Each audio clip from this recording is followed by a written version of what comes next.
Joining us now is Adam B Coleman, author of The Children We Left Behind and Wrong Speak Publishing founder.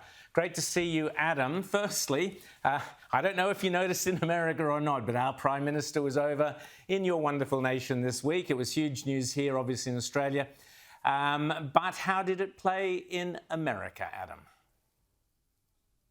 Yeah, overall, just looking at the media landscape, there wasn't a whole lot of negative coverage when it came to this, for once.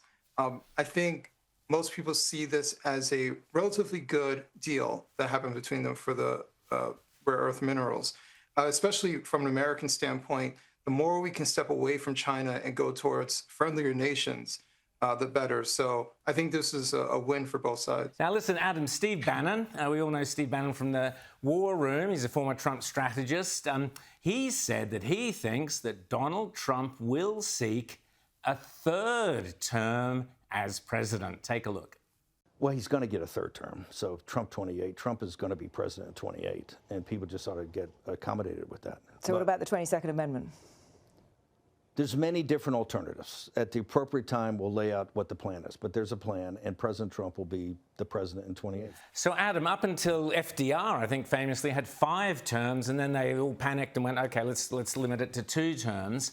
So I guess the precedent is there to kind of see it reversed.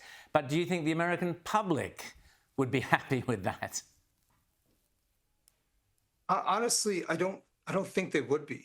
I know there are many Trump supporters. Many of them are sycophantic. I voted for President Trump, but would I want him to be here for a third term? I'm thinking about the long term. 1, I'm thinking about his age. 2, I'm thinking about in my lifetime, there's probably going to be another Democrat who is going to be the president. Do I want them to have the possibility of a third term? So I do think that having term limitations, like with 2 terms, is actually a relatively good thing for our country. Rather than, we have people who are almost ironed in power. So we already see what happens when we have too many terms when it comes to senators and congressmen, and congresswomen. So I don't know if this is a good thing, nevertheless possible. Adam, Trump and Russia. OK, so we've got a frustrated Donald Trump who has slapped sanctions on Russia's 2 biggest oil companies. Here was the president. They're massive sanctions. It's sanctions on oil. The 2 biggest oil companies, among the biggest in the world, but they're Russian. They do a lot of oil. And hopefully it'll push, hopefully he'll become reasonable, and hopefully Zelensky will be reasonable too. It takes 2 to tango, as they say, and we're going to find out. And then, Adam, let's have a listen to Putin. This, of course, is an attempt to put pressure on Russia. But no self-respecting country and no self-respecting people ever decide anything under pressure. Now, clearly, Adam, Donald Trump is getting pretty annoyed at how long this conflict is dragging out. What's the latest in the 4D chess game that's going on here? It sounds like Trump wasn't ready for how steadfast Putin was going to be.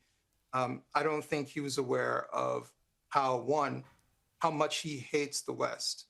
So the idea of allowing the United States or any other Western nation to sanction him into some sort of agreement that he doesn't want, he's going to resist.